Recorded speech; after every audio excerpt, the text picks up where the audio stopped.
Hey there, YouTube. It's Zwihorn. That's Zweihorne. I'm not sure why I spelled that out. I guess for those of you who are not fluent in German, that will help you.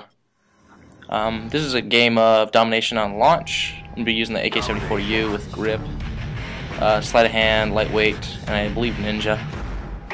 I got claymores there, and one of the main things I want to talk about in this commentary with this gameplay is defending B on launch, and really defending points in general, but you'll see some really good spots that I use here.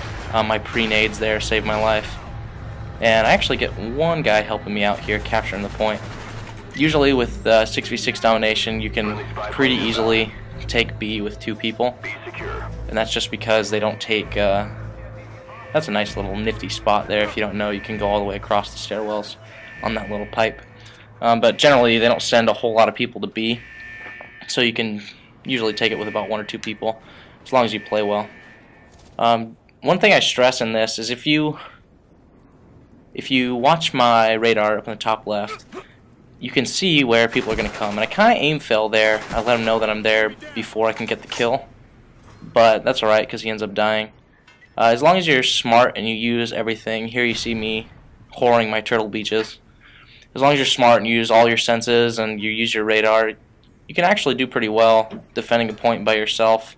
The problem, of course, with defending by yourself is if you screw up, they're going to capture the point, because I don't care how fast your teammates are, if they're on the other end of the map, they're not going to get there fast enough. I tried to shoot a guy in last stand right there, but I think he was already dead. Here you see that B is going down, and rather than go down on the stairwell where he knew that I was, see him pointing at the stairwell there, I used that back route to go ahead and come around behind him, and that's really what scored me the kill. So I'm going to kind of drift away from the gameplay right now and talk a little bit about Black Ops and just kind of what I think in general.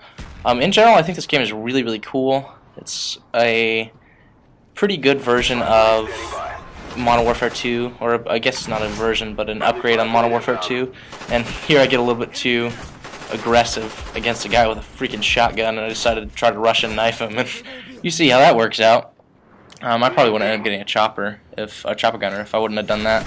But anyway, I think really as an add-on to World at War, as an upgrade to World at War, this game is really great. There's a lot of things that I like about it. But you know, I'm not going to gripe on it right now. I think I'll leave that to a little bit later on some of the things that I dislike about this game. But right now I'm really enjoying it. One of the things that I will gripe about, though, one of the things that I am having a lot of problems with is connection. And please leave in the comments, guys. Tell me what you think about your connection in Black Ops right now, because I feel like connection in this game is playing a larger part than it has in any of the other Call of Duty games. Because I live at ASU right now, and my internet connection is not very good, and I can really tell whenever. This is a great place for the claymore, right there on the stairs, especially if you put it on their side. I don't know why I put it on that side, because we have C point, but if you put it on their side, the flag that they have, a lot of times you'll end up getting a kill pretty fast with it. But yeah, I feel like connection plays a pretty huge part in this game, in that if you don't have a good connection, you're just going to get raped. No matter what you're actually doing, you're going to be shooting at someone that really isn't there technically. So you see me using some flanks here. This spot is pretty useful, this little upper spot. These guys kind of freaking spawn behind me, or they don't spawn behind me, but for some reason they decided to spawn them on the other end of the map. Not really sure why that happened. But you'll see coming up here pretty soon, I'll start to go into kind of a lag fest, and you'll be able to really tell because I start jumping around like that, and I'll shoot into people and they won't actually die. And so I figured this would be a pretty good game, even though I get a kind of a modest score. I think I end up going 25-9, something like that, even with the connection issues. And there's a beautiful knife fail right there. Even with the connection issues, I'm able to pull it out and get a decent game defending the points. So you see C went down there, and I'm able to kill the guy that spawns there and realize that that guy's coming around the corner.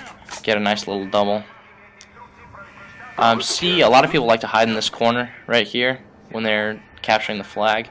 That'll come into play a little bit later. And here's a really good example of connection fail. Luckily, I'm able to get a lucky headshot right there and save my life. But really, connection is destroying me right now, and it's frustrating. I read an article, or not really an article, but a forum post that talked about the differences in the game engines of the Call of Duty series versus the Halo series. And one of the major differences is the fact that when you die in Call of Duty, even if you die, you technically die before you realize it. So you're actually dead, but you're still alive doing actions. The difference between Halo and Call of Duty is that in Halo, when you're dead, your actions still count even if you're dead until you realize you're dead, or until your system realizes that you're dead. In Call of Duty, it's not that way. In Call of Duty, and see, this is a nice nade spot to get the guy in the corner. Unfortunately, I only get a hit marker right there, but I'm able to finish him off. In Call of Duty, once you're dead on your opponent's screen, your actions no longer count. Even if you're no longer dead even if you're not dead on your screen. If that makes sense. I hope it does. So basically, you could fire a rocket in Halo, even though you're dead on your opponent's screen, and the rocket will still be there because from your view, you're still alive. Now this evens the game out a lot, and what ends up happening is you end up getting a lot of mutual kills, which if any of you have played Halo Reach and Halo 3, that's why you get a lot of mutual kills in those games. But I think that evens the game out a whole lot, and I think this is a problem that's going to continue on. This is not something that I believe that they're going to spend the time to patch or change or anything like that. I think it's just something that we're going to have to deal with and going to have to learn to play against and play with. But, you know, it is what it is. If you have any comments or questions on that, please feel free to leave them, and I'll do my best to... That's a nice drop shot right there. And do my best to answer them for you. Spy plane ready for deployment. So, here I am defending C. Oh, I remember this part. This is where I get a huge connection failure. I should have destroyed that guy, right? So I'm like, alright, I'm going to throw a grenade at him. Oh wait, my grenade's still there. Oh, what's going on? Oh, yeah, mistakes were made right there. I completely blew myself up, apparently. One thing that I love about this game is the Semtex. A lot of people are complaining, you know, you don't throw them as far, or they're less powerful, but I also hear that they're more powerful. The grenades and the explosives. Well, not so much the explosives, but the grenades are more powerful. And I kind of agree with that. I agree that the grenades are more powerful as long as they're on target. You see me using my UAV there, that's a nice little trick to see the whole map if you're not aware of that already. I think that the grenades are more powerful if you're able to place them where you want them to. And an example of perfect placement is right here, where I stick the guy with the Semtex from about 40 yards away. I love that. I love Semtex in this game. I'm really considering doing a video of a domination game and really just trying to defend the points with Semtex spots, or grenade spots as I guess they're known.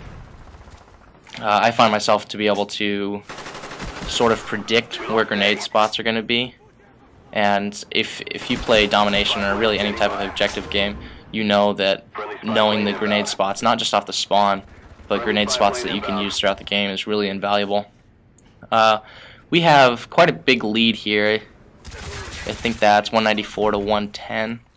It's kind of hard to see in my little preview here. So I kind of disregard the points. A couple of my buddies are guarding C, and I run around to try to get a few more kills for you guys. The kill streaks I was running in this game, I believe, were Spy Plane, Blackbird, and Chopper Gunner. I love Blackbird. I feel like it's like the best team kill streak that you can have. That's my last kill of the game right there. So yeah, I ended up going 25-9, playing mainly a defensive game pretty well, I would think, especially considering that I had a bad connection. So please guys, don't forget to rate, thumbs up, thumbs down, whatever you feel. It helps me get more views. Feel free to subscribe if you want more Black Ops content, and I'll see you next time, guys.